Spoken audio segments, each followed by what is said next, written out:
తొలి టెస్టులో దారుణమైన ఓటమిని మూటగట్టుకున్న అనంతరం ఆస్ట్రేలియా జట్టు వర్గాలుగా విడిపోయిందని విభేదాలు చోటు చేసుకున్నాయని వార్తలు వస్తున్నాయి.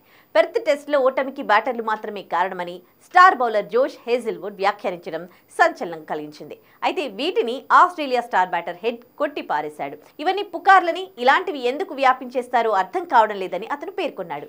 జట్టు గురించి కీలక విషయాలను వెల్లడించిన హెడ్ విలేకరులు అడిగిన అనేక ప్రశ్నలకు సమాధానాలు చెప్పాడు. పింక్ బాల్ అంటే మేము భయపడడం లేదు.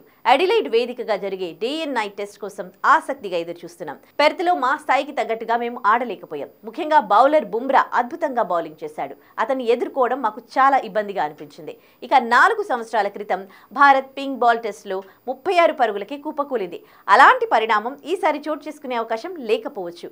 మేం కూడా గులాబీ బంతితో క్రికెట్ ఆడి చాలా రోజులైంది. ఇప్పుడు పరిస్థితులు మాకు కాస్త కఠినంగా ఉన్నాయి. మేము ఆట తీరు మార్చుకోవాల్సిన అవసరం ఉంది. ఖచ్చితంగా బౌన్స్ బ్యాక్ అన్నట్టుగా ఆడతామని హెడ్ పేర్కొన్నాడు. కాగా పెర్త్ టెస్ట్ తొలి ఇన్నింగ్స్లో హెడ్ విఫలమయ్యాడు. రెండవ ఇన్నింగ్స్లో మాత్రం అదరగొట్టాడు. ఉస్మాన్ ఖవాజా, స్మిత్, లబుషేన్ వంటి ఆటగాళ్లు విఫలమైన చోట హెడ్ నిలబడ్డాడు.